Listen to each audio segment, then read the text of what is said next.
欢迎来到新闻和活动频道，请订阅和分享已更新有关当今最着名明星的最新信息。李沁新剧《人间有味》火热开播，携手实力派男星，顶级阵容爆款强力保障。年代剧的质感从来不是随便穿件做旧的工装就能糊弄出来的。刚刚结束了173天拍摄周期的《人间有味》显然明白这个道理。这部由北京市广电局重点资助的影视项目，目前已经拿到了央视2026年电视剧片单的入场券。它预计会在央视一套黄金档首播，芒果 TV 也会同步上线。仅仅半天时间，该剧的预约数字就直接冲破了300万大关。这种热度在年代题材里相当罕见。流量演员转型往往需要一层皮肉之苦，胡歌这次走得更极端。他要塑造的樊大成，时间跨度从20出头的懵懂学徒，一直延伸到年近半百的掌门人。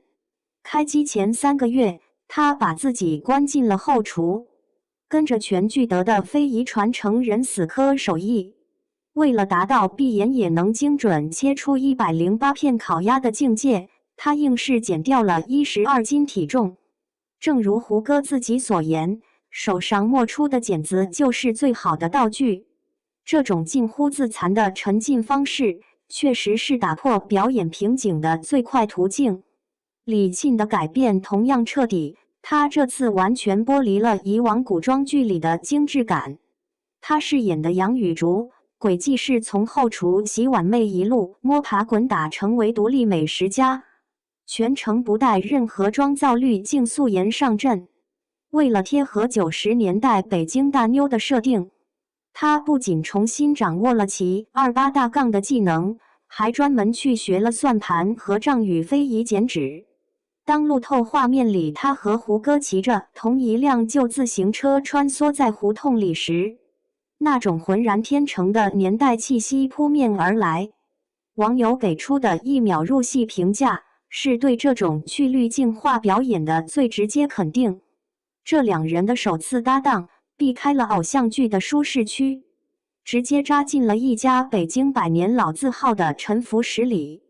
老配角的厚度决定了年代剧的底色，这部剧的阵容堪称奢侈。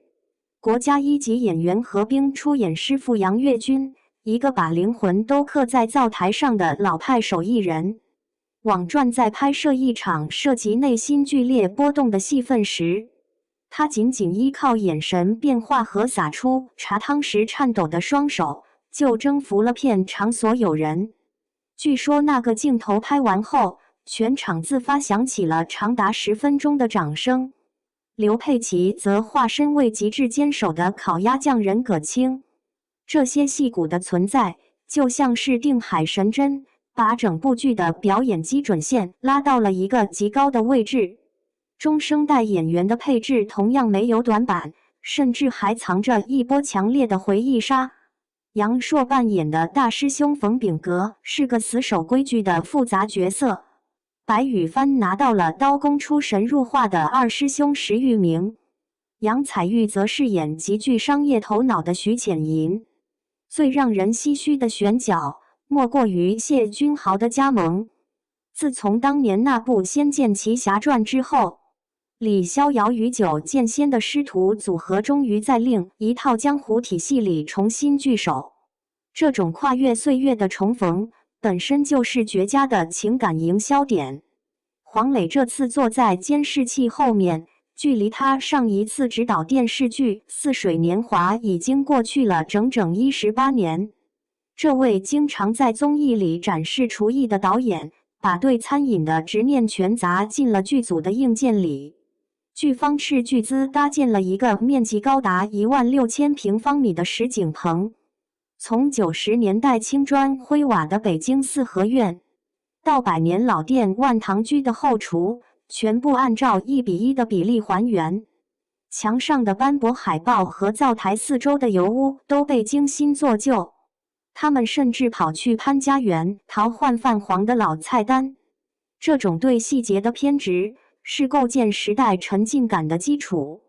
在拍摄手法的选择上，剧组拒绝了常规的摆拍糊弄，所有的烹饪画面都坚持用真实的煤火和铁锅进行实拍。剧组特意聘请了3位退休老厨师担任技术指导，死抠演员颠勺拿刀的每一个动作细节。为了完美捕捉1到3步沾塌盘落桌的瞬间，摄影团队前后消耗了400个鸡蛋才肯罢休。专业厨师在现场同步制作食材，就是为了让隔着屏幕的观众都能感受到菜品的色泽与烟火气。真听真看真感觉，在特定题材里永远是无法投机的笨功夫。所有的视听包装，最终都要服务于一个厚重的故事内核。该剧改编自曾获茅盾文学奖推荐的长小虎原著《收山》，故事线沿着90年代的老北京一路铺开。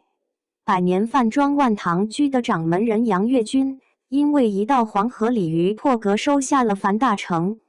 但这个满脑子新想法的徒弟与想要传帮带的师傅产生了严重的理念分歧。在得知某些陈年旧事后，樊大成出走5星级酒店，从底层打杂干到了国际厨艺大赛的金奖得主。而留守老店的大师兄却因为逆骨不化，差点把招牌砸在手里。接下来的剧情走向触及了传统餐饮行业最核心的痛点。不计前嫌的樊大成耗尽家底重掌万堂居，联手杨雨竹搞出了低脂烤鸭和融合菜，甚至成功拿下了2008年奥运会的接待资格。但资本的嗅觉是敏锐的，投资方要求精简传统工艺来铺设连锁店，这种工业化思维与老手艺人的底线迎头相撞。樊大成不仅跟资本方彻底决裂，甚至与同门师兄弟反目成仇，最终连老店的经营权都没能保住。杀青当天，官方释放了50张剧照，并用酸甜苦辣咸5味串联起了整部剧的特辑。作为北京大视听的重点文艺项目，它其实抛出了一个极其现实的商业命题。在滚滚向前的时代洪流中，老字号所谓的正宗究竟该如何定义？是死死抱住祖传的秘方不放，还是为了生存向资本和流水线妥协？